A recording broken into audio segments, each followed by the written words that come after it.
Moving forward to the next drawing of today's video, we can learn how to make a dragon with a huge face. The dragon has large thorns, big nose, big eyebrows and large beards. We will draw the face of the dragon as shown in the video, his goofy eyes, and then we will draw the body of the dragon. After completing the drawing of the dragon, we will color it with different shades of colors.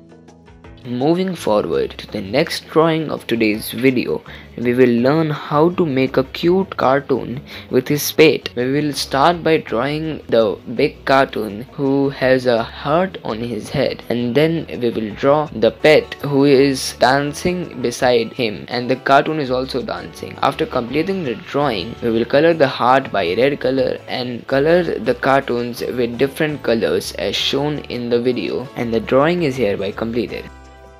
Moving on to the next drawing of today's video, we will learn how to make a really beautiful and big basket which is full of fruits. Firstly, we will draw the basket which consists a lot of fruits like pineapple, apple, guava, watermelon, etc. Firstly, we'll draw the basket and then the fruits as shown in the video, and after performing the steps of the video, we will color the basket and the fruits with different colors as shown in the video, and the basket is ready. Thank you for watching the video.